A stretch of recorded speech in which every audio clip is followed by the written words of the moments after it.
All right, guys, welcome back to of Stone and Clay episode 116. Today we are with my guy Tao Tai. Brother, thank you for coming, man. Thank you for having me. Yeah, aka Elder TikTok. Yeah, we met like a little over a year ago, I think. Yeah, we did. We were doing the Third Hour podcast. Yep. Are you still doing that? Yeah, we still helping out with them over there. So yeah, I'm Okay. still over there a Nice. little bit. Um, I'm just gonna call you Tao Tai. I'm not Go gonna ahead, call you brother. Elder That's TikTok. okay. Yeah. It's nice for a change, actually. Yeah. It's funny. Not a lot of people know my real name, Right. and so I'm grateful that you're one of the ones that are close enough that you do know my real name. Yeah. So, it's funny. We were chatting about doing the pod, and I told you like I kind of want to do the podcast not with Elder TikTok, but with Tao Tai, with the guy I went to lunch with. You know, because you're a content creator. You've got your own podcast. You help out with other podcasts, and what would you describe your sort of content genre as? You have a few things you kind of talk about and are involved with. Yes, absolutely. Yeah. Yeah. I would describe it simply as fun, quick-witted, Mm-hmm. entertaining, Yeah. if you will. Yeah. Very straight to the point, Mhm. very hooky, Yeah. very clickbaity. Just something that you can. It's not very long form. Yeah. I'm still trying to see where I align with long form content. I'm a big believer in short form content, and it Mhm. works for me in my Yeah. space. But what you'll get from me is high energy every time. I really truly hope my messages are come across as authentic Yeah. and real.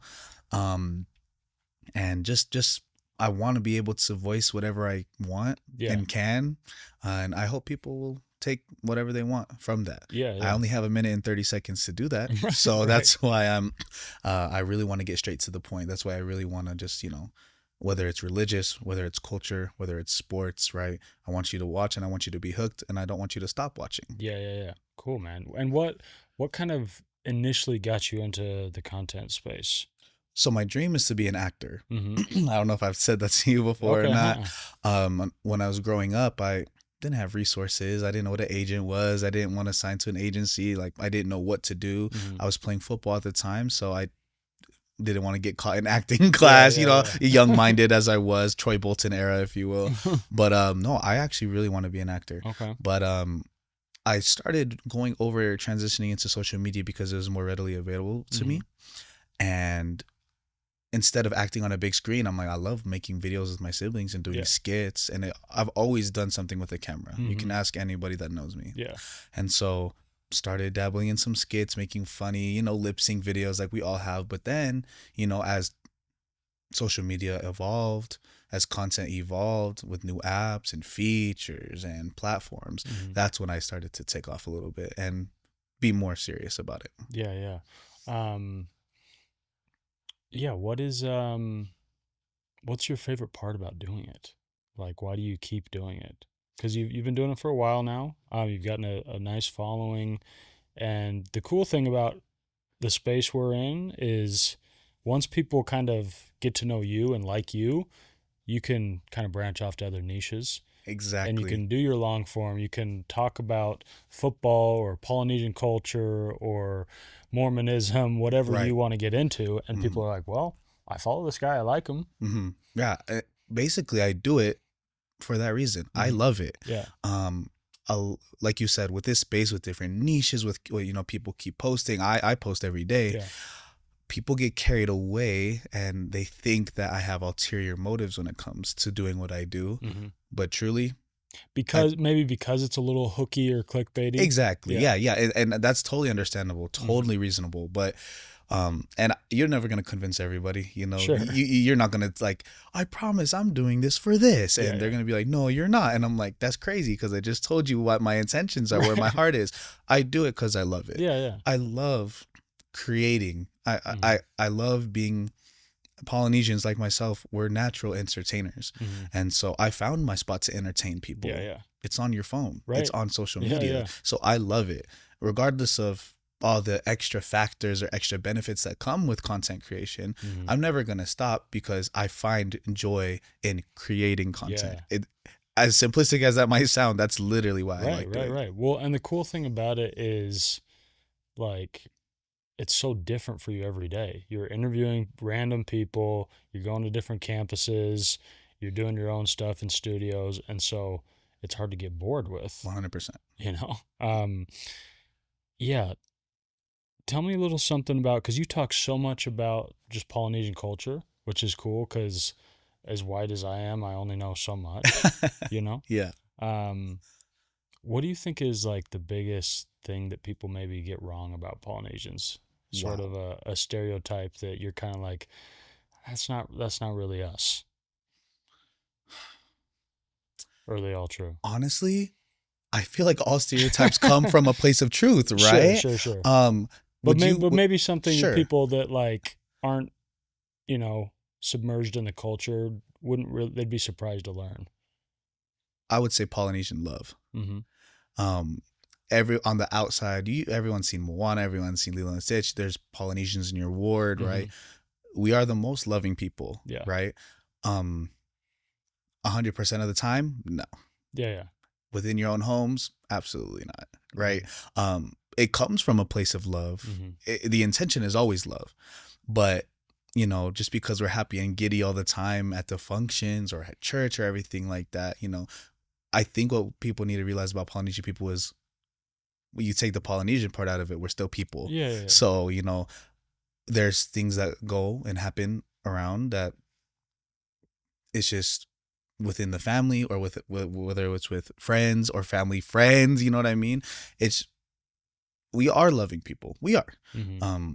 But just like, don't get it twisted. Like, we're just humans like everybody else. Does that make sense? Yeah, yeah, totally. Do you feel like, because I feel like Polynesians are just naturally, for the most part, more extroverted, Yeah. right? They're more like, I just don't rarely find myself around like a shy Polynesian, it feels like. Interesting. Do Interesting. you think I'm wrong? Well, new gen Polynesians, you Mm-hmm. might run into a few. What I discovered is I think I'm an ambivert. Mm-hmm. When I need to be extrovert, I will be. Yeah. But honestly, I love just being by myself, kind of thing. You know Yeah, what yeah, I yeah. mean? And it takes somebody to. In public, I'm never gonna come up to you in public. Mm-hmm. It's kind of crazy, Unless you right? got a microphone. And it's like, yes, that is correct. When I'm working, yes. But what's crazy is I want to talk to somebody all the time. I Mm-hmm. want to, talk, but for some reason, whether it's due to, you know, a little bit of mission trauma, whether it's due to, maybe conversation not going good in the past, if you make the first move and, compliment my thing, or if you Mm-hmm. ask me something, that gives me the go ahead to be like, oh, okay, you're comfortable enough talking Yeah, to me yeah. first. Now I can have a Mm-hmm. conversation with you. Yeah. And that's like more new gen Mm-hmm. Polynesians, but I think your assumption is correct. Majority of us, we're very extroverted, very high life, very high on Yeah, life yeah, kind yeah. of thing. Do you think because of that, maybe it is harder to recognize some mental health struggles in the community? Absolutely. Yeah. What have you kind of, I know you've talked about it a little bit on your stuff, but what's kind of what you wish people knew about that, or a message you could give to other Polynesians? 100%. And I'm glad that you've recognized that as part of my platform. Mm-hmm. Because that's one of the more serious topics that is still being discovered in our Polynesian culture to this day. Mm-hmm. Basically, face value, it's not a thing. Yeah. Mental health is not a thing Mm-hmm. when it comes to the Polynesian culture. Whether it's viewed as soft or you weren't raised right, it's an Mm-hmm. American problem. Mm. It's a third world. Like, you guys living in first world, like you guys have it nice here. So like all these problems that arise, they're just not, there's almost no validity when it comes to our problems as Polynesians here in America. Yeah. And that's something truly sad. Mm-hmm. Yes, we weren't born on a rock. We have the luxuries of technology here. But what comes with that is, certain trials and certain things that the older generation will never understand. Mm-hmm. If you were born in Samoa and you never had a phone growing up, you can't necessarily relate to a Polynesian who was born with an iPad from when they were little. You know what I mean? And you can't say that like social media and technology doesn't have an effect on our mental health. Taylor, in the Polynesian culture, you can't say that. Yeah, yeah. You know why? Because they don't believe that. Right. It's crazy. And so what I would tell Polynesians is all this mental health things that come with self-image issues, comparison, right? When it comes to social media and technology, it's hard, but you got to be brave and have open conversations about it. Mm-hmm. A lot of Polynesians don't want to have open conversations because of the backlash that they're going to face from family members. And Polynesians, like we're like I said, we're loving people, Yeah, but yeah. man, we talk a lot. Right. We talk way too much. Yeah. If one person knows, your auntie knows, your Yeah. uncle knows, Yeah, the yeah. bishop knows. So that's another reason. It's like, why would I voice my mental health concern to you if the whole village is gonna know about it, right? And that doesn't make me feel comfortable. But unfortunately, like, until I find a better solution, alternative, that is the way to tell Polynesians to kind of get out of that funk of mental health. Yeah. Is talk to somebody, anybody. Yeah. Have you had many of these conversations with anyone in that older generation? Barely. Yeah, yeah. Rarely. And the curtain is starting to open a little bit, Mm-hmm. where they're like, wait, okay, am I older than my nephews, nieces, and grandkids? Yes. Am I wiser? I'll give it to them. Mhm. Yeah, wiser by age and year. Sure. But it's more of a illustration to me when the older generation can level with somebody of my status. Yeah, yeah. Status in the Polynesian culture is very big, right? Something as simple as what sibling are you in your family? I'm in the middle. You're in the middle Yeah. child. So respectfully, in the Polynesian culture, you're just one of the ones, right? Right. The oldest child, you don't even disrespect the oldest child based on the fact that he's the oldest child, Really? right? And so seniority is a big thing. 100%, Yeah. right? So these titles almost like Asian culture. yeah, exactly. So this pride and these egos and stuff like that. Once we break those barriers down Mhm. and realize that, like, these are people. Like, it doesn't matter how old you are. It don't matter how long I've been on this earth. Like, we need to have conversations with people on all spectrums, on all ages of the spectrum. Yeah, and I wish the older generation would realize, like, yes, they generally have more experience and more wisdom, but in certain areas, you actually have more wisdom about mental health, about, social media and things that they don't understand. They're not in their world. And so you actually kind of have the seniority there in a weird way. In a weird way, Yeah. right? So what you said is, in my opinion, legitimately factual. Mhm. Like, it's truth. Yeah. But if I was to bring that up to if you were a Polynesian sitting there, Mhm. they would interpret that as disrespectful because I know better than you. We never said we know better than you. We just said that we know a little bit more than you. So you said we are the wiser in our world, Right. like naturally. Yeah. Naturally. Mm-hmm. Have you had what's been your relationship like with your parents and this sort of stuff? Oh, this sort of stuff? Uh-huh. Oh, that's a good question. My parents are very good. Mm-hmm. They are very adjustable. Yeah. They are very flexible, right? I am the oldest, Mhm. so they do see things about me. Then we have 6 siblings, so my parents personally, they're doing really, really good at it, Yeah. right? My dad is not raising me and my siblings the way he was raised Right. anymore, Right. right? Because he noticed that he picks and chooses his battles, right? Mm-hmm. It was working for a while, but now, even when it gets to the gender of the child, right? Yeah. For the sons, we can handle some of that self-love. Right. You get to the girls, maybe not so much, right? And the old ways of discipline, that's not how we do it, right? And Right. so, but I've had conversations with my parents, and luckily I'm thankful that my parents are very good. They raised me right, and they're very understanding. Mhm. The reason I'm talking about this with you and with other Polynesians is because other Polynesians don't have the luxury Yeah. of having parents who are, I hate to use the term open-minded in this scenario, but that's what it is. Mm-hmm. Yeah, totally. Now this is a tough subject, but in the Polynesian community, and I'm sure all these things vary between, Samoans and Tongans and Fijians, but it seems like it's also very intermixed too. How prevalent would you say suicide is in the community? You know what's crazy is it happens more often than you think, Mm-hmm. right? Because of the lack of communication, Yeah. because of the lack of resources. Sometimes Polynesian men, more often than normal. Yeah. And I mean, men across the board. I was about to say suicide across the board, men across the board is horrible, Mhm. but it's just shocking. I'm going back to what we were first talking about. We're a loving people. Mhm. if you don't want to talk to your parents, you have a cousin, Yeah. you have a brother, you have friends, Right. right? Like it's a sense of community. So the fact that it's happening more often Mm-hmm.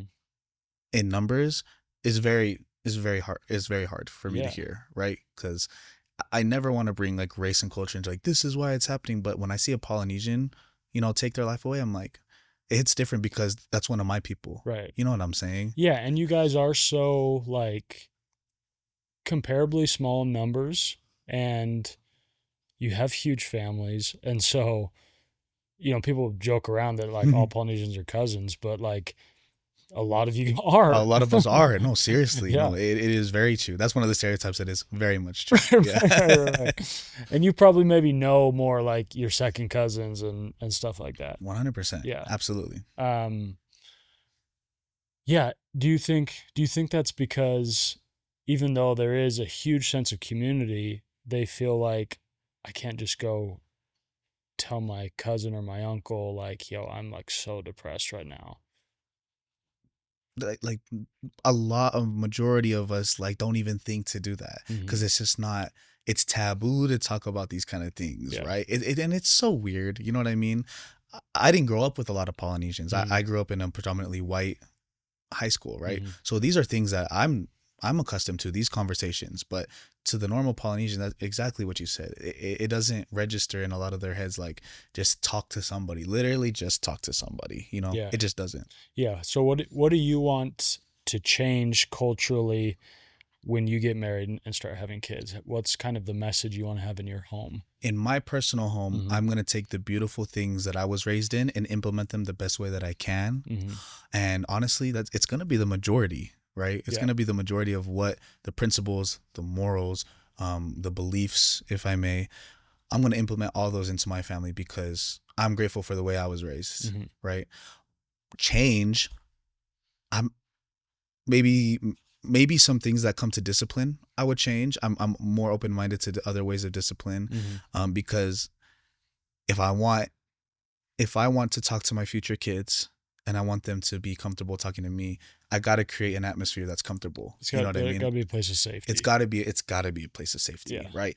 Maybe a little bit of tough love there, because I turned out the way I did because of that, and I am actually grateful for that. Yeah, I'm gonna get that right.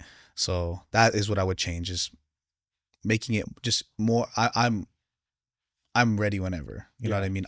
You can come to me as a source of whatever. I would never want my future family to fear me, which Mhm. is in the Polynesian culture. A lot of people fear disappointing their pops or Yeah. their moms. They fear the judgment or the resentment that they'll get based on their personal decisions. Mhm. Have you found any success within your like whether it's family or just your friends in the community of trying to shift that culture a little bit of being more open, being more vulnerable, talking more about if you're struggling with depression, if you're going through a horrible breakup, just being outspoken about it? You know what's cool is being a content creator. Mm-hmm. You do your part, Yeah. right? We talk about it. There's Polynesians who will recognize that, who Mm-hmm. will say, "Hey, let's talk about it." You Yeah. know what I mean? Like, I'm down to talk about it.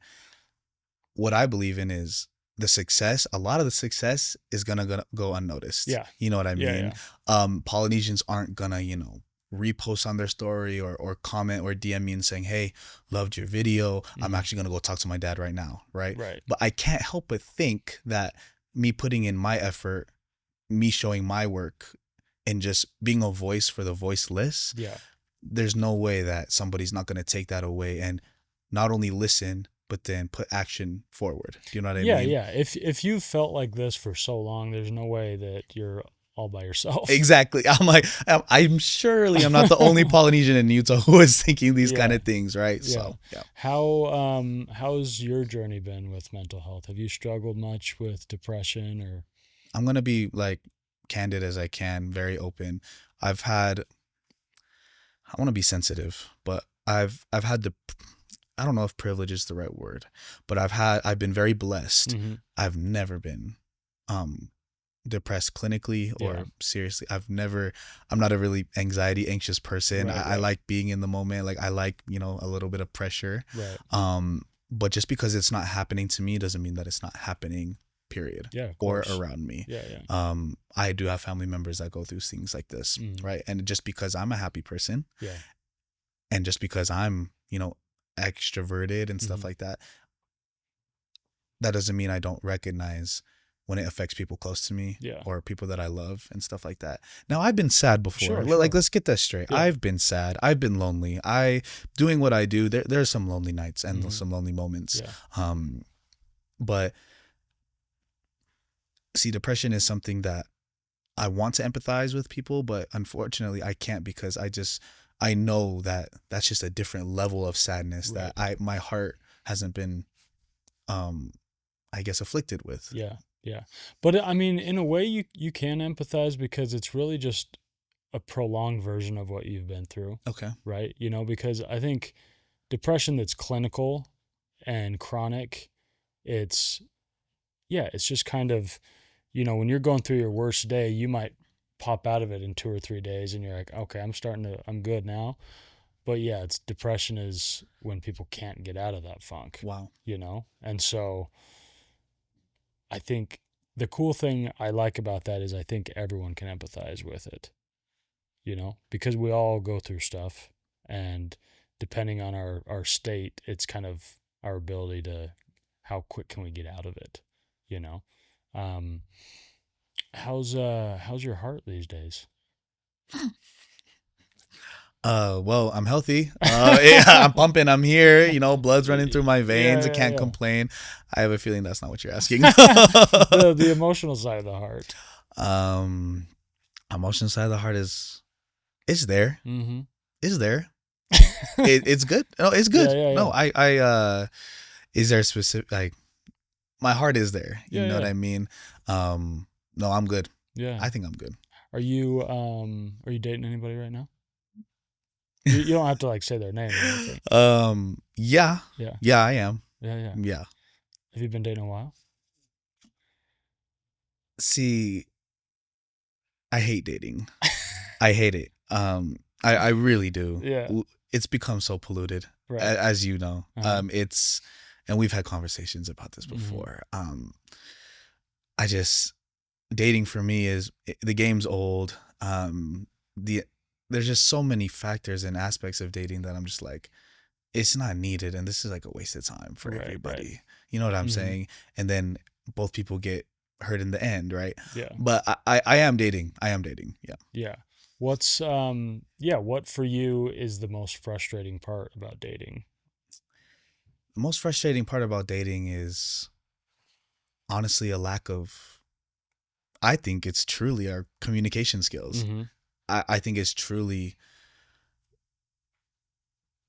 when girls and guys, you know what? It's both. It's Sure. seriously both. Yeah, I got but you only deal with girls. Yeah, 100%. I do only deal with girls, but like, I didn't know that we still ghosted human beings. Oh, we sure do. I didn't know that was still a thing. And I'm like, are you serious? Like, You thought that was done? yeah, I thought that was done. I thought we were old for that, but no, that's still a thing. And Yeah. now you wonder why these young men, you Mhm. wonder why some of these boys are insecure, Mhm. because as someone who once upon a time never got closure Mhm. for someone that I really cared about, Yeah. I can empathize with people who get ghosted on a smaller scale. Right, right. After a date you thought went good, you've been texting for a couple of days, and then there's static, just nothing. Do you think it's ever appropriate to ghost, like after just one date or two dates? Like, obviously, the longer you go on, the more inappropriate it is, right? There's no way you go someone off a first date. You know Yeah. why? Is because you intentionally said yes. You went on the date. Right. Now, did you want free dinner? Did you want clout for going with that specific somebody, or or you just really thought he was handsome? Right. Because of social media, if you've never met them in real life, Mhm. you just went on a date because you thought they were cute. Let's Sure. be honest. Sure, Like, sure. you don't know their emotional side. You've never had a IRL conversation with them. So Mhm. let's be honest. You went on a date with them because you thought they were physically attractive. Yeah, yeah. Okay. But I just don't think it's appropriate to go somebody who, when when one party is not certain, like I said, lack of communication, right? Mhm. I thought it went great, right? Yeah, I'm yeah. really feeling this girl after the first date. Not even mutual on the other end. Yeah, yeah. Not even the same. Right. You know what I'm saying? Yeah. That's one of the biggest frustrations I have, is just just talk. And I've had hard conversations where, Mhm. oh, trust me, I've wanted to ghost. I'm like, Yeah. let's just phase this out, start being dry, because Right. I'm big on reciprocating energy when it Yeah, comes yeah. to dating. Mm-hmm. Like, if you're gonna flirt with me, oh, watch these pickup lines, right? Right, Watch right. this flirtatiousness. Yeah. If you want to get emotional, oh, I'm with you. Like, Mhm. let's get deep. Yeah. But if you're being dry, bruh, I'm the Sahara Desert. Right. Like, Yeah, I like, trust me, I'm big on matching energy. Yeah. Big. So yeah, that's one of the biggest things. Yeah. Oh man, yeah, I kind of prefer the sort of the phase out, instead of a full ghost, kind of you're just cooling off. Yeah. No, that's And then to me, I'm like, if we've only been out a couple times, if you want to have a hard conversation, I'll have it with you, but I don't think you really do, okay. So it's kind of like I'm a little less responsive, I'm a little shorter in my texts. And then if you don't get the picture, then I'm happy to have the conversation with you. I think I'm the same way. Now that you phrase it like that. Yeah, I'm not going to fully just not respond to you and go ghost protocol, but it is kind of like, it's not matching energy, but it's me establishing a different energy. No, oh, I like that. I actually really like that. And it's like, okay, I'm just kind of telling you if you can read the room right now, but if you can't, I'll have those really hard conversations with you if you want to know why I'm not interested or why I don't want to proceed. But honestly, most people don't that early on, I think. I think you're right. And I think you explained it beautifully. Like, I can read the room. You know what I mean? So when it comes to matching energy, I'm like, either, oh yeah, she not feeling me. Yeah. Right. I'm very aware. Mm-hmm. But at the same time, what are we taught? Like, hey, like, don't give up. You know what I mean? Like, you don't, like, just because they ghost you once or just because they don't talk, like, don't give up. Yeah. Like, so you put a little bit more fuel to the fire. You put a little bit more effort in. Yeah. But if there's no reciprocation, if you notice you're going way over, you're like, hold on now, brother, you're doing too much. You know what I'm saying? Yeah. And vice versa. So I like how you explained that. Yeah. For sure. And the reality is, I think with girls I like really, really like, that's when I'm willing to kind of make myself look like an idiot. Oh, Because yes, absolutely. Because I'm like, dang it, this girl is actually worth her weight in gold. And so it feels like she's not giving me much, but I'm going to keep trying until she basically tells me to get lost, because I got nothing to lose with her. I'm already not with her. Right. I have nothing to lose. When do you feel comfortable, if I can ask, when do you feel comfortable throwing in the towel? Not throwing in the towel. I was going to say showing who you are to this girl or getting deep with this girl, like showing her all the sides of you. That's a good question. I think we kind of pick and choose parts of us to share, I think initially, like, you're like, even though I'm super open to being vulnerable and sharing, it's like, I'm going to share some of this, I'm going to share some of this, I'm going to keep this close to the chest. But I don't even know how much of it is conscious, Got it. I think you feel how safe someone is, and you kind of share according to how safe you feel. Does that make sense? It makes sense when you say it. Yeah. I think that's a problem too, if I'm being honest. Right. But here's the reality. I'm willing to be completely and totally open with really anyone, but it's more about timing for me. What timing? It's about, I don't want to share too much too soon, and why not? Because a lot of times it just spooks people. See, and that's another problem, if I may. I agree that's a problem, but I'm just saying it is the reality. It is the reality, yeah. Right? And if you're gonna spoof somebody because you're too open, I could care less than it. If I scared you because I was vulnerable with you, when you go on a first date, why are we talking about your favorite color? Sure. Why are we talking about who do you know in the state of Utah? I'm like, so for me, I think that's a problem. A lot of people, maybe you can attest, is like, don't open up too much on the first date. I disagree. If you have open conversations, if you, like you said, I'll be vulnerable with anybody. And if that scares you, then you're just not for me. Sure. You know why? Those things that you hold to the chest or you share a little bit, you don't, those things are going to come up eventually. Right. So for me, if I'm rocking with you and, I can feel the energy, I'm going to ask me anything. Yeah. Because, and if I scare you, that's on you. But I want to show you that don't waste time. Right. All this stuff I'm holding to the chest, like, there's certain things I'll give you Yeah, that. yeah, yeah. But if you ask me something deep on the first date Mm-hmm. that maybe a lot of people conceive as intrusive, Mm-hmm. I love that. Oh, no. I love I that. actually really agree with you. I'm more saying I'm not going to volunteer a lot of information. Oh, that's great. If she asks, I'll tell her. That's great. Because for me, and this is the same with really anyone, whether it's romantic or not, if I feel like you have an earnest interest and you really want to know, I'll share. I just don't want to cast pearls before swine, so to Love that. speak. You know, like I actually had a first date yesterday, Okay, how'd it go? and she like got teared up a couple times. Like that's how Oh wow, that's a real one right there. that's how deep we got just eating a slice of pizza. No Yeah. way. And to be fair, she's like in a super raw like part of life. Like just got out of something super heavy, like, and I being a podcaster and I'm about asking intrusive questions. Exactly. You know? And so I asked her a few things, and what did I ask her? I said, what do you feel like is the thing in life that you do best? Like it could be anything. Wow. And she's a mother. She has 2 kids. And so she like started tearing up, and she's like, I know it sounds cheesy, but just like being a mom. I think that's what I'm best at. That's not cheesy at all. No, I thought it was beautiful. But I loved that she let herself get emotional, you know?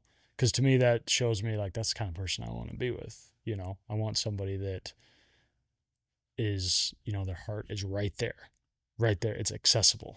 I love that story, and I love what you just said, accessible, right? A lot of people like to use the bailout, I'm not emotionally available. That's a conscious decision you Yeah, make, right? yeah. You're hiding stuff from us, which is totally valid, right? But there are good humans out there with a real that's something too, right? When you're dating, you got to recognize the difference. You got to recognize if somebody's giving you intention or attention. Yeah. Does that make sense? If it's the first one, kind of like your date, you were intentional about dating her and she was intentional about sharing, right? There's effort that comes with intention when it comes to dating, right? Yeah. Now, if it's the latter, anybody can give you attention. Right. It's easy to give a girl attention, right? Yeah. But that's what they love. But what's better and what shows that you're putting forth effort is the intention. Yeah. Not attention, but intention when it comes to dating. And I think if that's applied to a lot of people when it comes to dating, a lot of hearts will be saved in that process. Totally. Yeah. And I think I've noticed a subtle difference between, you know how sometimes people will ask you really intense, maybe intrusive questions, but it doesn't feel like it's coming from a true place of sincerity, meaning they almost just want to know as like a piece of trivia, right? Like they want to know the tea. They're just, and to me that's almost like, yeah, they just want attention, or they want to show you attention, but it's not super intentional. It's not, I'm asking you about your last breakup because I really want to know. It's, oh, tell me about your last breakup. Like that sounds crazy. Like just they want to know. Like they would ask that same question to anybody. You know what I mean? I do know what you mean. Absolutely. Yeah. I do. Yeah. I think the tone in which they ask, the intention, like I'm saying about why they're asking, you know, how are you? Right. How are you? Hey, how are you doing? Like, what's going on? You know what I mean? Like, how you do? Like it's very like someone who's in tune with themselves, that they can recognize the difference between wanting to know the real and then wanting to know the tea. So I love the way you explain that. Yeah. I dated this girl one time that I was crazy about, and she would always ask me if I was happy, but the way she asked it was like so genuine. Oh, it was good then. It was so good, and she had this way about her that even though she asked it like frequently, it was kind of like her go-to like check-in. It was just so earnest. It was just from the heart. And she would just say, "Are you happy?" But like it wasn't, I don't know. It didn't feel, I think also because of all the other context that had been laid down, I felt so safe and so seen. And I just knew where that question was coming from. Whereas sometimes, somebody might ask me that and I'll be like, that's not really any of your business. Like, I don't have time to get into if I'm happy or not with you. Like, it's such a almost a philosophical discussion that it's like, you want to go to dinner and really parse this out, see if I'm actually happy, you Yeah. know? But with her, I was just like, she would ask and I'd be like, yeah, like, and maybe part of it was I was with her, so I felt happy, you know? Mhm. Darn it. Dang. Hopefully not. Hopefully that didn't have a factor.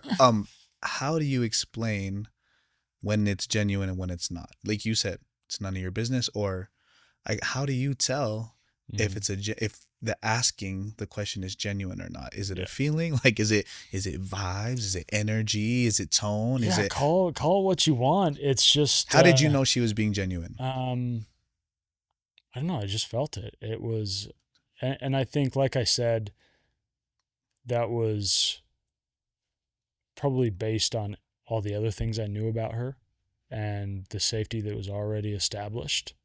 And so it was almost like she could ask anything in any way and it would feel that way, you know, Oh. with somebody that you maybe don't know as well.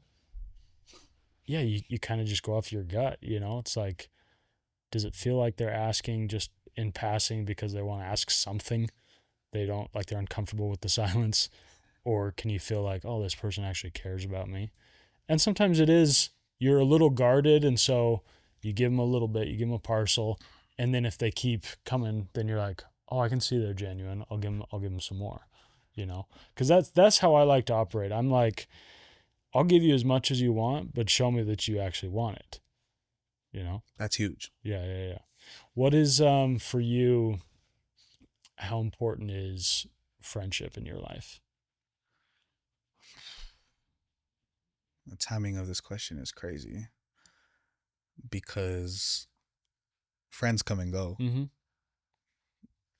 It There's a reason there's a difference between, in my opinion, family and friends. You know Mm-hmm. what I mean? There's a difference.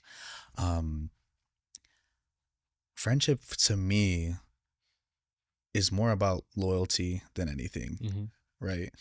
And as men, as boys, we're a little, crazy sometimes. We can get a little bit manly, I guess you could say. And friendship to me is somebody who will like talk crap to your face, joke around with you to your face, poke fun at you to your face, but defend you behind your back. Mm-hmm.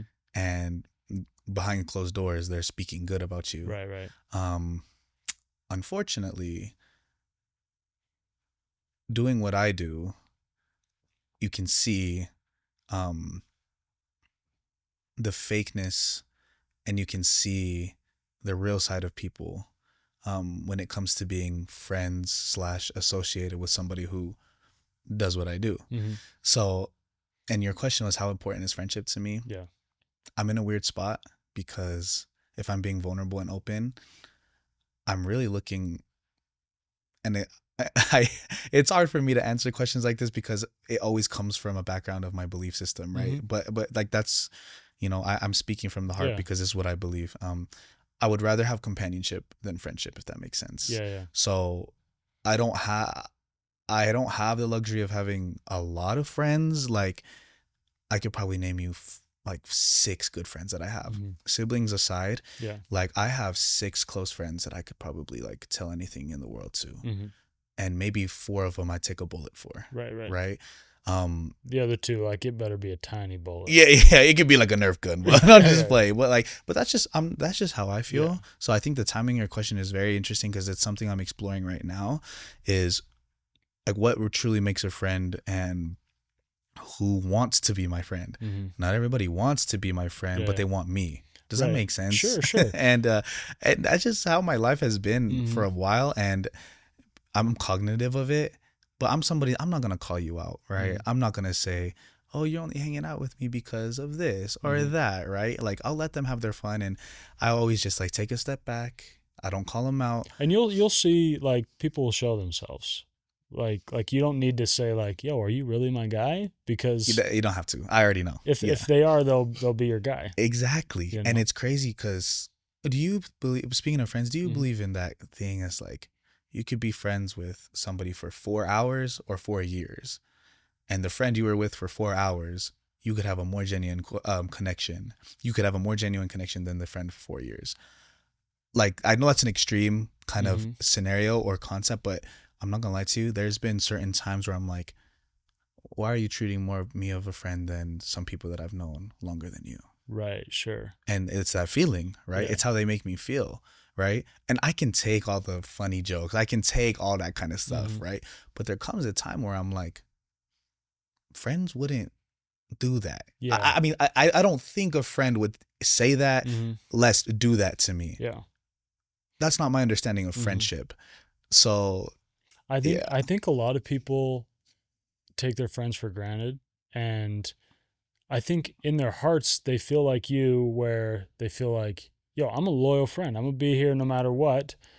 But and they like expect the same from the other side, and so they feel like they don't need to cherish it necessarily.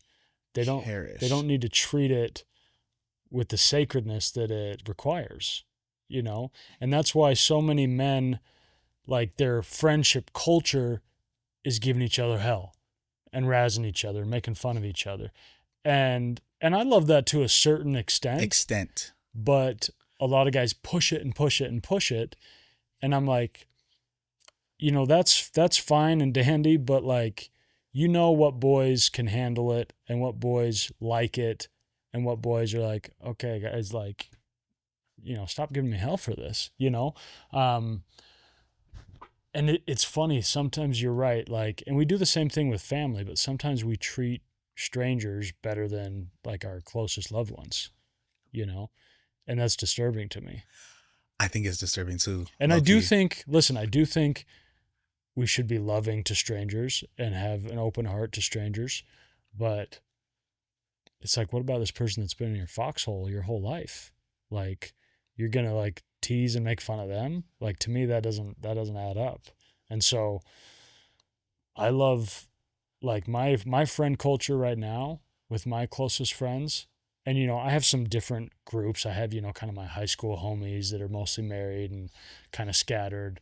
But like the boys I spend the most time with right now, our culture is like all love.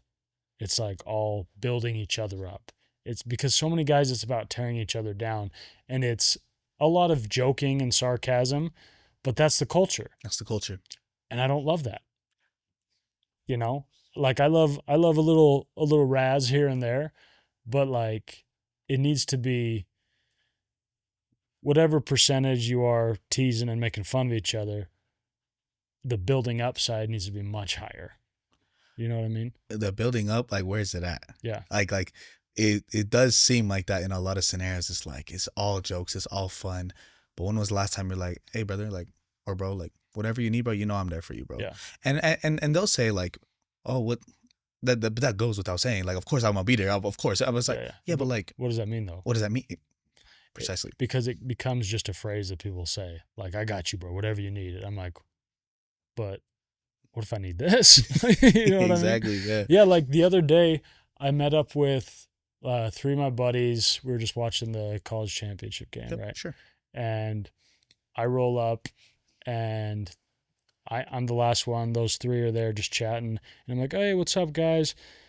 And one of my buddies is like, "Dude, I was just telling all the boys like how your podcast is doing and how it's doing great and everything," and I'm just like, "Yo, they're just building me up when I'm not even there." I'm like, "That's what friendship is." That's the 100. That's a perfect example of friendship You right know, there.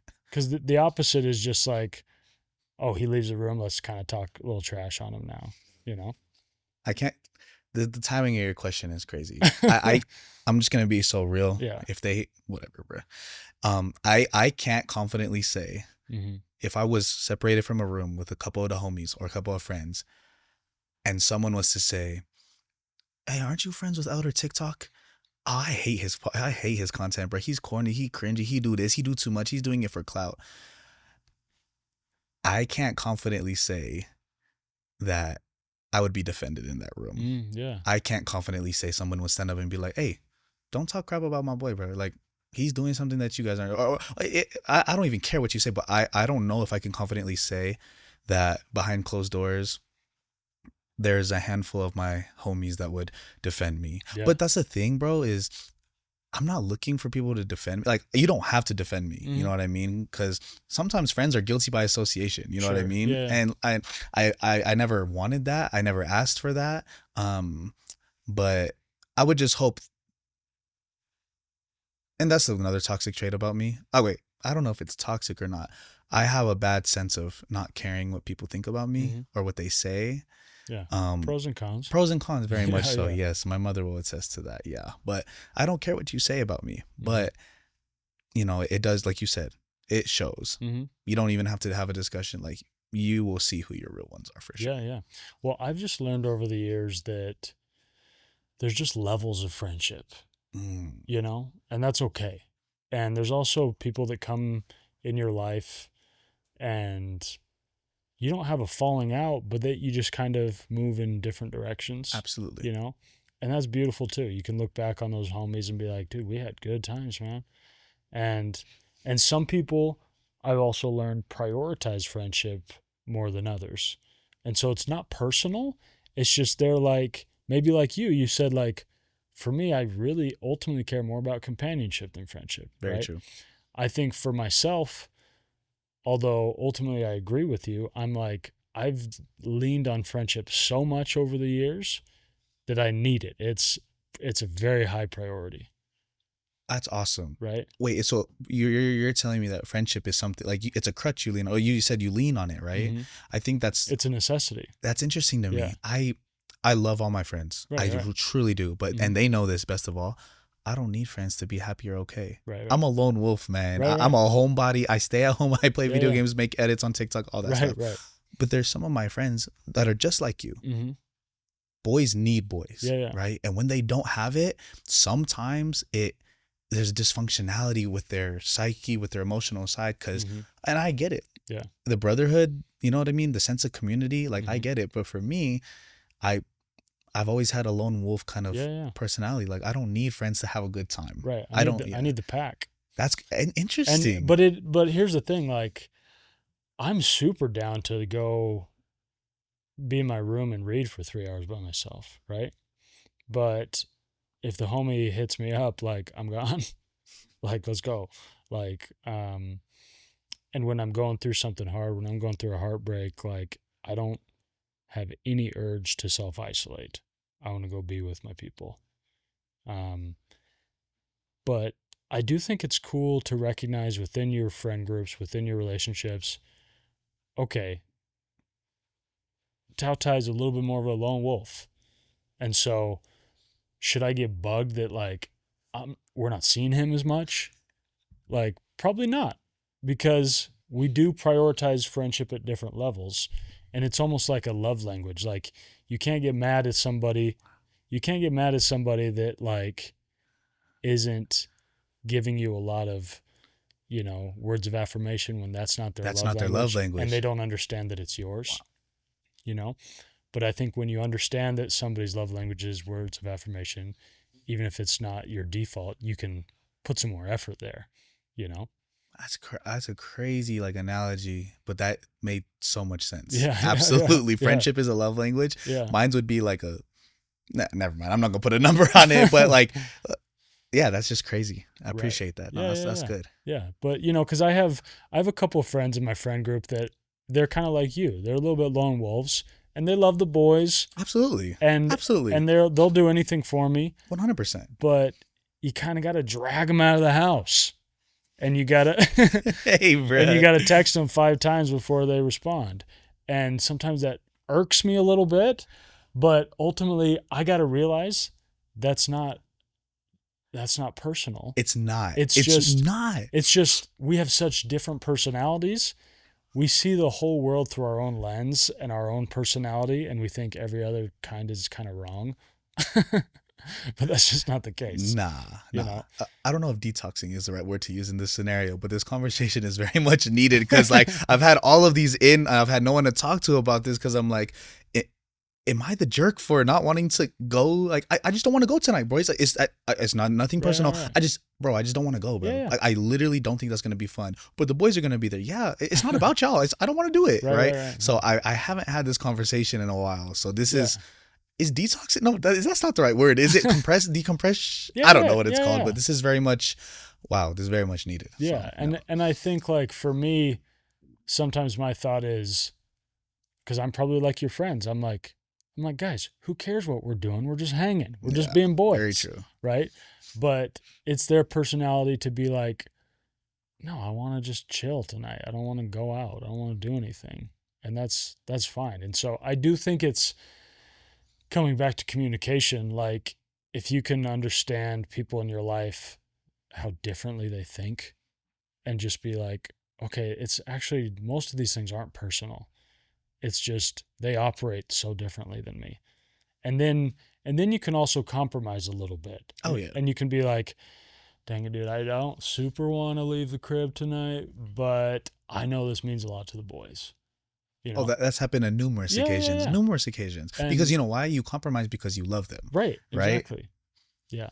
Um, I have a quote I want to read you. Please. Okay. I want to hear your thoughts on this. Um, this is by one of my favorite novelists, Cormac McCarthy. And he says, everyone is born with the faculty to see the miraculous. You have to choose not to. Mm, that's deep. Yeah. That's deep. Yeah. Do you believe that? 100%. Yeah. I absolutely 100%. What I take from that, sorry, can you read it? Run Yeah, it back yeah, one more yeah, yeah. time? Everyone is born with the faculty to see the miraculous. You have to choose not to. I think I think God put beauty in every single thing in this world. Mm-hmm. Everything you see is a miracle. It's miraculous, right? Mm-hmm. The natural man come to us and we choose not to see the beauty in things, Yeah. right? In any aspect of life, right? It's a gift to be able to appreciate and have gratitude towards miraculous things, Mm-hmm. beautiful things. Yeah. And you just said that everyone thinks differently. Mm-hmm. So what you might find beautiful, I might not. Yeah, yeah. But I'm choosing not to see that as beautiful. But Yeah. to you, it might be the most beautiful thing in the world. Mm-hmm. To me, it's another Tuesday. Yeah, yeah. And vice versa. Mm-hmm. So we make a conscious decision every day to admire, love, dare I say lust at some points too, which is, you know, the opposite. That's a really deep quote that I think could be explored way deeper than Yeah. I'm surface level touching it. But Yeah, that's really good. Yeah. And what I love about this too, it makes me think about like children because I think they see the world like this, you know? And part of it is because for them everything is new. And so, you know, you take them to an amusement park, everything is mind-blowing. Everything is huge. Everything is brand new. And as adults, sometimes you're kind of like, yeah, dude, I've seen it. I've seen it all. Like, you got to really give me something for me to be impressed. 100%. And sometimes we even take pride in being like that's, you know, Seen it. yeah. But I love people that can really find joy and beauty in the really small things, you know, like my mom will get so excited over like good chips and salsa, you know, Yeah. just little things, but you can just see her kind of get like a little giddy and a little excited. Yeah. And I'm like, I don't ever want to lose that because it maybe sounds cheesy, but she sees the miracle of the chips and the salsa. She sees it as a beautiful thing and she's not embarrassed to show her joy, you know? That's beautiful. Yeah. No, and my mother is almost the exact same Mhm. way, right? I'm That's a beautiful story about the chips and salsa. It's chips and salsa, Yeah. but still she can recognize the beauty in it, and I think a lot of my good traits come from my mom. Mhm. My loving side, my passionate side, my understanding Mhm. side. There's just been so many times where in a moment where things are going the absolute worst, or when things are not really going good at home, right? When my mom's crying and you know the kids aren't listening, the dishes aren't done yet, though, she still finds a way to find a beauty in like motherhood, right? Yeah. Or a beauty in that aspect, Mhm. even in the darkest times. Yeah. I think that's something I would never be able to understand, a motherly love like that. So Yeah. that's very cool. Yeah, that's cool. Tell me about how over the years your relationship with God has evolved and changed. Jeez, man. it's funny you use that terminology. I'm trying to digest evolve and change as God's not a changing God, at Right. least I Right, but believe. we're the changing side. That's what I'm saying. It's Yeah, a yeah. very interesting question. As I've grown up, as I've, you know, contemplated like the whys, I'm part of the why generation. Mm-hmm. Why everything, right? It's very hard for me to see a world. It's very hard for me to picture a place that God's not in. And I know that kind of sounds brainwashy a little bit or whatever, but no, truly, like everything makes sense to me in this world Mm-hmm. because of God. Yeah, yeah. Because of God, everything makes sense to me. Mm-hmm. To me. Yeah, Doesn't matter what you believe in. That's your world. That's what yeah. you believe in. For me, I've come to understand that, and like I said, it's very beliefs based as a Latter-day Saint. Mm-hmm. So I apologize if it's really centered around that, but for my heart, it's everything makes sense in the end. Mm-hmm. And so I just trust. Yeah. I'm a very trusting person. Mm-hmm. Well, When look at your shirt. is it dirty or No. my bad, I forgot. Yes, keep the faith, Yeah, right? This faith is something that I do every day mm-hmm. in the smallest of things, and we get carried away in the semantics of, man, there's not enough evidence, scientifically, the Big Bang is plausible. Scientifically, there can't be a God because of this. But I'm like, I understand God. It's kind of like he gave us as much as we need, Mm-hmm. but he also hasn't given us everything. Sure. And that's on purpose. Yeah, yeah. There's a beauty in the unknown. Mm-hmm. There's a beauty in not knowing the facts and the evidence. Mm-hmm. And here's why. It gives me an opportunity to believe. Mm-hmm. It gives me a chance to show faith. Yeah, yeah. And I do everything by faith. Mm-hmm. Hey, but like, this, right? This could potentially happen. If you walk outside or that verse in the book of Mormon, it's like, bro, like, even if you throw all of that at me, the God that I know got me in the end. Mm-hmm. And he's going to take care of everything. So instead of my relationship with God being some distant thing, I don't fear God. I'm not scared of him. Yeah. And I want to be respectful of how I talk about the Almighty, Mm-hmm. right? Because that doesn't really register with a lot of other people. And I understand that, but my understanding is he's accessible. Mm-hmm. He's right there whenever I need him. He's close to the heart more than anybody, right? And so if I understand that he's ever watchful and I have nothing to worry about, then why am I stressed? Right. Then why am I, you know what I'm trying to say? Mm-hmm. Yeah. My relationship with God I think it's solid. Yeah. I think it's something that I cherish, but at the same time, I love what you brought up. Like, I don't want to take it for granted. Like, I want to cherish it. Mm-hmm. The knowledge that I have, the belief that I have that God is not only real, but he's present. Mm-hmm. He's accessible. Yeah. These are things in my core belief system. Yeah. So for me, that's very comforting to know. Mm-hmm. Does that make sense? Yeah, yeah, totally. Yeah. For me, it's like you said, I don't even care if you don't believe in God. For me, it's a necessity. Absolutely. I can't really live any other way.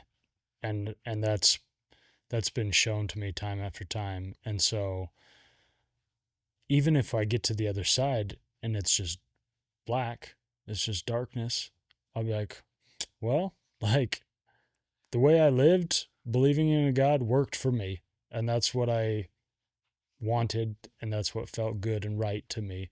And so I'm good, 100%. Yeah. So you're good with, if you're wrong, Mm-hmm. if we're wrong, Sure. as brothers in Christ, Yeah. as brothers of God, Yeah. you're cool. Yeah. You're cool. What is the downside to living this way? You miss out on a lot of other things in this world. Like what? Wow. Exactly. Exactly. Yes. I just and it's funny. I know myself. I know if I didn't believe in God, like my lack of moral compass would lead to a lot of degenerate behavior. It just would. And maybe other people say like, oh, I don't need that. I am just a good person and I have morality. And that's great for them. That ain't me. That's not us, bro. That's not me either. Like, how could you say that? Yeah. Like I want to sound as open-minded as possible. I'm open-minded about God for sure, but Yeah. like, I think we're very similar in the aspect. I literally cannot, for the life of me, think of a life without God. Yeah. Your moral compass, I can be good without. No, you can, how? Yeah. But please explain to me how you're a good person naturally, like just because you can't. Yeah. Like, God is, like you said, God is everything. Mhm. He really is. Yeah. And what are we missing out on if God's not real? I actually don't want to know because I don't really care. Right. Right. And people will, you know, I'm sure they have told you too so many times, like, it's very limited mindset, you know, it's very, kind of religious-y. It's very, boxy. It's like, and what? Yeah. Works for us. Yeah. I like my box. Yeah. I'm chilling in my Chilling in our box. box. Yeah. Yeah. No, but I do think like I actually do understand people that say like I am just a good person. I don't need a God to instruct me or provide, moral rules for me. And I've seen some of those people are amazing people and really loving and really charity driven and really just benevolent souls, and I'm grateful for them. Yeah. I don't know that I would be so lucky if I was in their shoes. So I honestly tip my hat to people that maybe have more of an agnostic view of things and continue to be wonderful people, because I tend to think I would maybe go, dip my toes in the deep end. With the different moral compass, because if you dip your toes, like, whatever. I'm getting in. If I dip my toes, I'm getting in. I love it. Love that. Okay, one more quote I want to read you. Yes, please. This is I wanted to share this with you because I think it's great for anyone that makes content, that makes art, that puts things into the world. It's by Emmett Goen, and it says, "I need to say to you, there are things in your life that only you will see, stories that only you will hear. If you don't tell them or write them down, if you don't make the picture, these things will not be seen. These things will not be heard." That literally encompasses what a content creator is. Right. One of the philosophies, beautifully illustrated, is if I don't do it, then no one will. Yeah. Or no one's going to hear my perspective. Right. No. Because someone could make very, like, in the exact same niche as you, but it would still be completely different. Right. Somebody could be like, yeah, I'm going to be making content about Polynesians and BYU and football and Mormon culture and Utah culture and dating and all these things. But they had a completely different life than you. They've seen different stories. They've heard different truths. And so their interpretation, their regurgitation of events is going to be completely different. And so I just love that, because to me, it reminds me, dude, you have a completely unique and unheard voice, because it's easy to get sort of imposter syndrome as somebody who makes art, who makes content, to think like, well, dude, whatever I said or put out isn't anything special. Like, but is it? Exactly. Because no one else could have said it precisely that way, with precisely, my background and my history, and that's what I love when people message me that, something I said really resonated with them. Sometimes my first thought is, well, that couldn't have been the first time you've heard that. But sometimes it is. And sometimes it's just the first time they've heard it that way. Or for whatever reason, my voice, my tone, the timing makes it so this time they heard it, All those things matter, Taylor. Like, absolutely. I could say something, right? Mm-hmm. And they'll be like, it's Elder TikTok. You could say the same exact thing and you'd get a comment like that. Yeah. All these factors are the beauty of content creation. Is you literally just explained perfectly. This is why we need more, or this is why you need a post. Your Mhm. voice needs to be heard, Right. right? The tone, all these factors play a point into it, you know? Surely they've heard you that quote or something you said before, but it wasn't from you. Yeah. And the fact that it was from you, that's the beauty of it, Yeah. right? It's personable, it's different, Mhm. and they internalized it differently because it was you. Yeah. Yeah. I mean, aren't there moments when somebody will like give you a little compliment and it's something you've probably heard a million times, but it kind of hits? Yes, absolutely. And it is for Absolutely. you, is that more timing or more the way it was said? Both. Yeah. Yeah. Both. I hear all the time in the most not prideful way, in the most humble way Hmm. possible. I love your videos. They help me go on a mission. I love your videos. They make me proud to be a member. I, I love all those comments. Hmm. They truly boost me, but there'll just be that one. I think timing and God's timing Hmm. is really, because I hear that on a daily basis, which I love. But when I'm at my lowest, Hmm. when I'm like, dang, should I still be a content creator? Like, Yeah. dang, are my videos even resonating with people? I want to help people. Like, are Mhm. my videos? And then that one comment from that girl, hey, I'm living here, watched your video. Thanks for being a voice for me, Mhm. because I watch your videos all the time, and you, everything you say is you're speaking for me, and I really appreciate you saying that. Yeah. I darn near cried Right. because Yeah. but I heard it 100 times before. Uh-huh. But like, why from this specific? That's why I think timing plays a big role Yeah. into it. So that was And I also think you have to remember as a content creator, like the other day, my dad told me like he ran into some kid from my high school that a kid I just hadn't seen forever, don't really stay in contact with. And he told my dad, he's like, yeah, I really love your son's videos. They've meant a lot to me. And that meant so much to me. And it was a reminder that most people will never comment or send you a DM. Nope. You know, it's not their nature. Um, but so many of those people are being affected. And so we only kind of get the outside validation from comments and DMs and people talking to you in the street. But it's like, you never know when any human on the planet will see your video. Especially, you know, if your video's got 2 million views, it's like, dude, 2 million people saw that video. Hey, maybe only 5 of those people actually were deeply moved and changed. But, dude, 5 people? 5 human beings, Yeah. because you put effort into your video, Yeah. because you have a pure heart. Mm-hmm. 5 people out of those 2 million were changed. Yeah. Do you realize you literally are changing lives Right. by a video? Yeah. By a clip on social media, you are Right. changing lives. That's a power that I think God has given to people who have a Mhm. vision, who are artistic like yourself. Yeah. Like that. Try to really think about that. Like, Mhm. you were changing lives through a video you made through your perspective and your art and your creativity. Yeah. And you know what I think people don't understand about your channel? Mine? Yeah. Oh, geez. What? I think people don't understand that there are certain videos that are more playful and silly and, in your words, clickbaity. But what happens? It gets 2 million views. It gets people on your channel to find the real stuff that actually changes them. You get it. You understand. Yeah.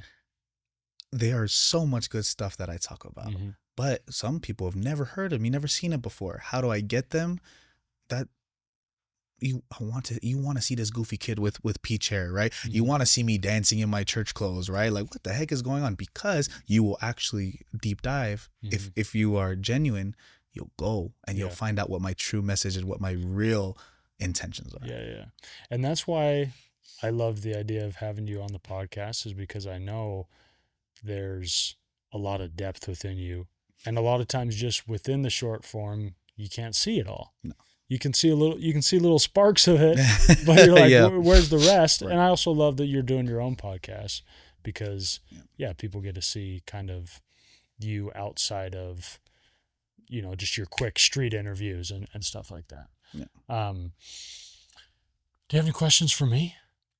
I actually do. Yeah. Yeah, if that's okay. Please. Because you already noticed I value your opinion, and I know I'll tell you anything in the world. You know what I mean? Yeah. I do have 2 questions. Yeah. And my first one is, I value your opinion on love. I do. Mhm. And I know you've been through it all. Sure. And I'm curious, and I might take a page out of your playbook for this, if you don't mind me asking. Yeah. To the one that got away, Mm-hmm. what would you tell her?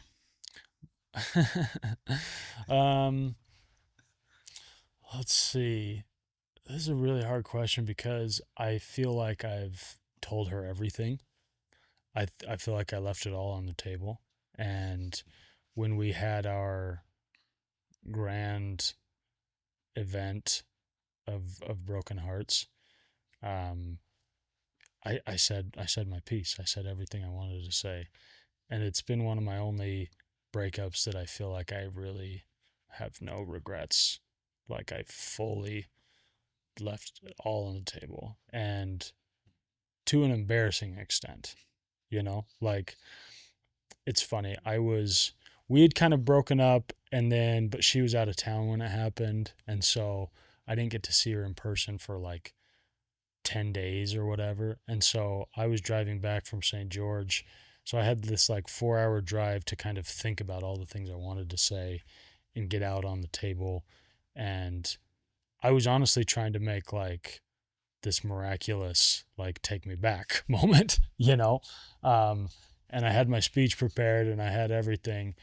But I realized I knew what I was up against. But I honestly prayed to God and was like, this is I got a Hail Mary here. Like, but I'm gonna leave it all out. And if it's meant to be, like, let it work. Um and yeah, it didn't work. But I was really happy that I said, I told her exactly how I felt. I told her what I thought we could be. I told her how amazing she was. And it would have been easy to just go in and be like defeated and hurt, Yeah. and closed up. Mm-hmm. But I wanted her to know everything that I felt. And that way, it sounds silly, but it's like if she ever changed her mind, she'd know, like, I know exactly how Taylor feels. I don't have to wonder. And, I've even had lots of episodes where I've talked about her and stuff, and it's like, she knows. She knows how I feel, you know? Okay. Yeah. That's good. Do you want me to be more specific? No. That was Yeah. great. No, thank you for that. Mm-hmm. And then my last question would be, and this doesn't count. Me asking you, this doesn't Yeah. count. When was the last time someone asked, "How are you?" Mm-hmm. And did you lie or did you tell the truth? Let's think. When was the last time someone asked, "How you doing?" When was the last time, and was your response genuine because they were asking Mm-hmm. in sincerity? Yeah. That's tough because probably 8 people ask every day, in passing. Like, when you see a buddy, hey, what's up? How you doing? Good, good, good, good, good, good, good. It's funny. Most of the time, I don't love that question because I feel like, even if it's genuine, I feel like, what are you really asking? That's like asking, like, tell me exactly how your life is going in this moment in every capacity. Like, it feels like a little too much. And so the truth is, sometimes I'm turned off when somebody is like, no, well, how are you? How are you though? I'm like, I'm good. I'm fine. I'm chilling. I'm fine. Like, the thing is, with my close friends, if I'm not fine, I'll tell them, and so I don't need it to be dug out. Mm. And you know, if I'm going through something really specific, how are you really doing isn't gonna get it out of me. Interesting. It's more like, it's more about, for me, the ministry of presence. When a friend is just consistently there and has created an atmosphere of safety, I'll tell them my stuff. I'll tell them how I'm doing. And they'll also kind of know how I'm doing. They won't need to really ask because they're just there. They know what I've what I'm going through. It's a little different with some friends that maybe you don't see very often. They live out of state or something, and when you see them, they're like, "But man, how have you been? Like, tell me, like, really, how you doing?" That's different, you know. But I think people you see all the time, I feel like the real ones know how you're doing. You know, how do you feel about that question? Oh, me? Yeah. Oh, I agree. It's when people are like, hey, how you doing? 95% of the time it's in passing, Mhm. right? And I agree with you. If someone's like, no, how are you really doing? Like sometimes that's a little standoffish, Mhm. but I literally can't remember the last time someone asked. My parents don't count because I believe every time my mom and dad ask, they're being genuine. Mhm. I cannot tell you the last time someone was like, how are you doing? And wanted to know every facet, Yeah. what's Yeah. going on. Like legit, how you doing? Mhm. Right? It's always the how you doing, and then there's always the follow up. Yeah. Yeah. There's always the okay, what are you doing here? Or like, can you do this? Or oh, I wanted to ask you this, right? Mhm. So the how you doing has kind of been like it's just like it's become filler. It almost means nothing, It almost unfortunately. very Yeah. unfortunately, yeah. So, but yeah, I agree. If the real ones are close to you and they make an effort, they'll know how you're feeling. Yeah. And what's understood doesn't mean to be explained. You know Yeah. what I Yeah. mean? This girl the other day, a friend of mine, I had seen her and I hadn't seen her for a while, and she comes over, she gives me a hug, and she just asked me, she goes, "How's your heart?" Is that why you asked me? Is that why you asked me at the um beginning? Or not necessarily. I okay, like that question though. that's I've a good I've question. I've heard it before, but yeah, I loved her question because she was just kind of asking, like, instead of how are you doing, she's kind of saying like, how are you feeling, and how, yeah, is your heart hurt, or is your heart content? I just like that question. It is a little intense, but When you asked me, mhm. my whole demeanor changed. I'm not gonna lie Yeah, to yeah, you. yeah, Instead of asking me like, "Hey, how's your love life?" or "How's dating?" or "How is your heart doing?" or yeah, like how's you when you phrase it like that, "How's your heart?" It literally my emotional side kind of took over and it took me back. I was like, "Oh, frick, how yeah, is my heart doing?" right, yeah, And like, so shout out to that cute girl or yeah, whatever yeah, because I'm definitely stealing that right, because how's your heart? I think that's a bit better manifestation than where your head's at. You know what I yeah, mean? That's an awesome yeah. Because I question. think for me, where I go, and I probably just overthink things, but when people ask me how I'm doing, I'm like, well, I'm doing differently. Like, how am I doing with career? How am I doing with friends? How am I doing with dating? How am I doing with God? Like, these are all different answers. So I'm almost like, how am I doing? I don't know. Give me Literally. a second. Let's figure this out. I even one time I was going through something really tough, and this girl was like, "Hey Tay, how you doing? How are you?" And I was like, I said, "What do you mean?" And she's But you like, literally was like, what do you mean by "Yeah, that? yeah." And she's like, "I don't know." Like, she's just a sweet girl. She's like, "I don't know. Like, how you doing?" And I was like, "I don't know what you mean." A girl texted me the other day and asked me, are you good? I was Yeah, like, I think so. yeah. I Right. literally said, I think so because I didn't know either. Yeah, I was like, how are you? I'm like, I think I'm good. yeah. You always want to stay positive, right? You Right. always want to, be Yeah. happy, but sometimes you just don't know. Yeah. I'll say that often when someone asks me like how my day was. I'll be like, let me think. And I'll be like, because I like to be positive too, but I like to be real. Right. So I'll be like, I think it was good.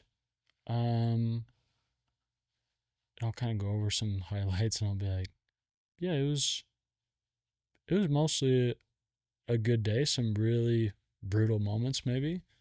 Um, maybe some lingering pain and suffering from the past, but it was a good day.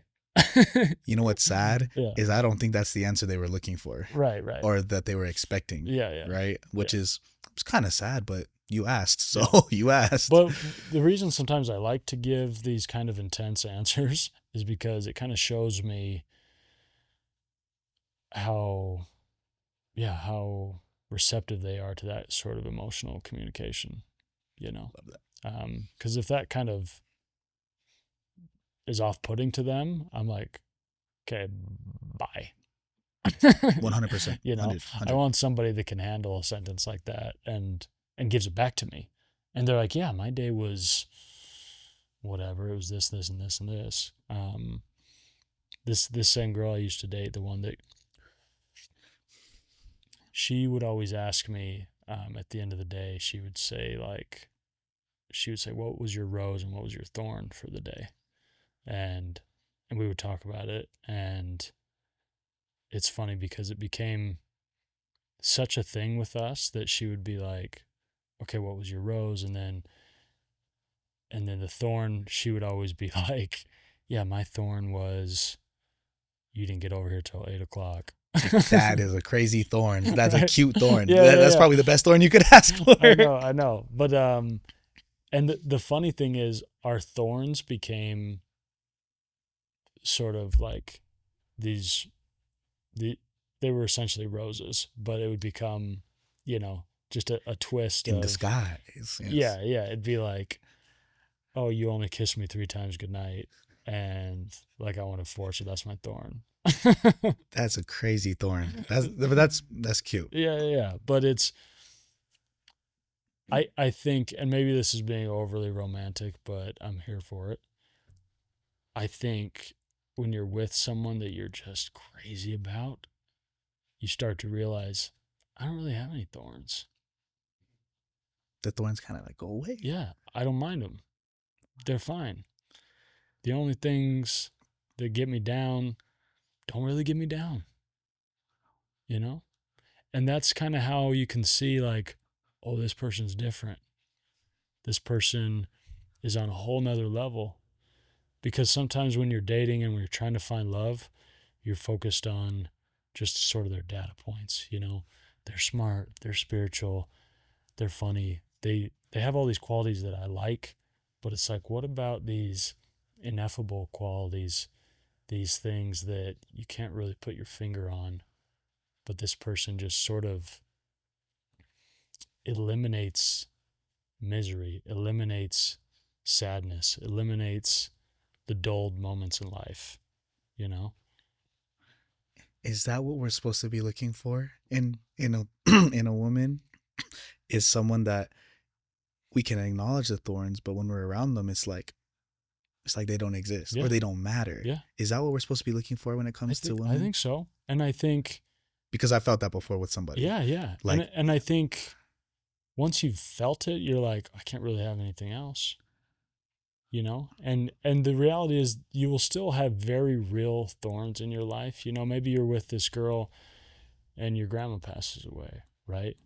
But what happens is that thorn becomes a rose because that person is comforting you and they're with you at the funeral and they're making that horrible moment beautiful, And so you start to realize, like, dang, dude, maybe my life is nothing but roses because I'm with a rose, And these little thorns, they don't prick me. They don't.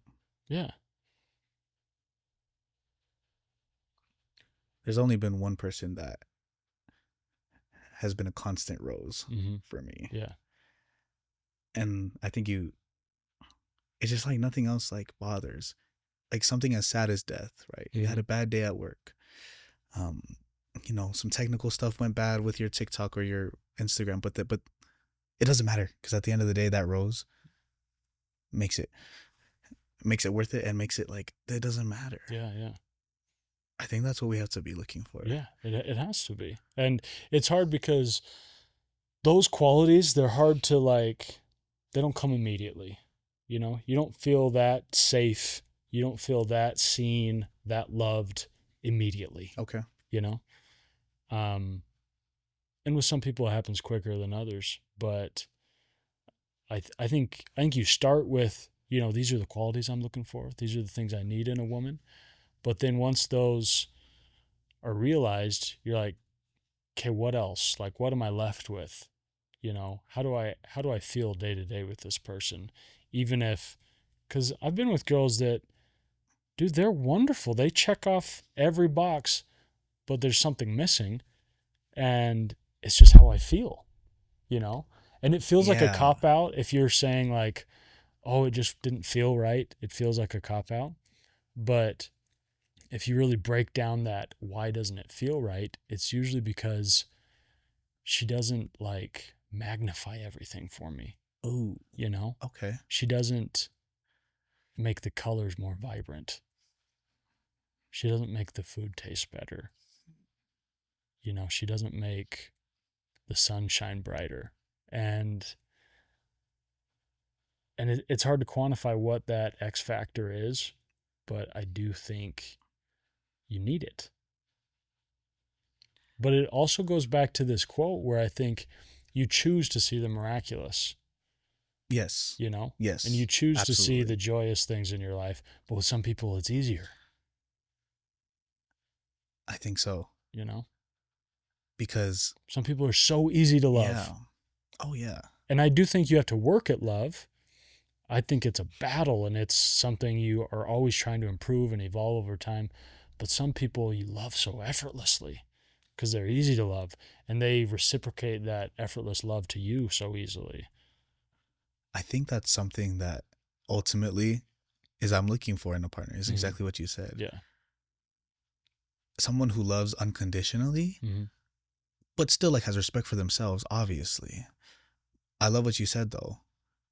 That X factor, I think you kind of like explained it beautifully to me. It's feeling. Mm-hmm. Because all these girls have all these redeeming qualities. They're wife material, Mm-hmm. but you don't feel it. You Yeah. just don't feel it. Yeah. And then the same exact girl in a different body, there's something about it. It's that feeling. Mm-hmm. You just feels different. You know, it hits different. Yeah, you know yeah. what I'm saying? Mm-hmm. I think that's something that's underrated a lot is yes, they check all the boxes, but if the chemistry's off, Mm-hmm. it's not going to be good. Yeah. Something's going to feel unbalanced, Yeah. right? But if the chemistry feels great, and like you said, all those feelings, everything's, if they bring you peace of mind, Mm-hmm. if they're like this, for me, if they bring you peace of mind and they're just like a sweet spirit, you know what I'm saying? Mm-hmm. That just, it doesn't matter what's going on because they make everything feel better. Yeah. They have that superpower. They have that gift Mm-hmm. that these other girls don't have. I think that's special. Yeah. I think that's what I'm looking for. Yeah. And it's such a mystery of human chemistry because sometimes some of those girls, you know, with another guy, they feel that sweetness and they feel, you know, that thing that you didn't feel. And you're like, dang it, I don't know why. But it's a good reminder too that like, you know, sometimes when you get rejected, like it feels so deeply personal, but you're like, for whatever reason, they didn't feel that thing with me. This might be a dumb question, but like, is that the game? Is you just gotta meet the person, timing matters, Mm-hmm. and when like the same like when feelings are mutual, like that's how you know. Mm-hmm. You know what I'm saying? Because Yeah. you just said it. It's not personal. Mm-hmm. You are good looking. You are a good you're a hard worker, bro. Like you good. You got good redeeming qualities. Mm-hmm. This girl just didn't feel you. Yeah, yeah. I think you just gotta find a girl that feels you. Yeah. Does that make sense? What I'm Yeah, saying? yeah. And it's brutal because when you feel it and they don't feel it back, That's the brutal it part. feels like the most personal thing in the world. But sometimes they're like, I feel it, but I don't feel it as much. Or a lot of times it's timing. It's like I kind of feel it, but I'm not there emotionally. I'm not ready. And that's, you know, another layer of complexity to dating is people's readiness and people's timing. And so yeah, it's a hard battle. Very much so. Very hard. Yeah, yeah. Well, bro, thanks so much for coming on. No, thank you. Yeah, Seriously. I appreciate you, and I do love what you're doing. I think you have a voice, you know, and so I think you have a unique story, a unique perspective, and so you should continue to share it. I think I will. Yeah. Appreciate it, man. My guy. You too, my guy. Appreciate it. Yep. Okay. Much love. Yep. All right.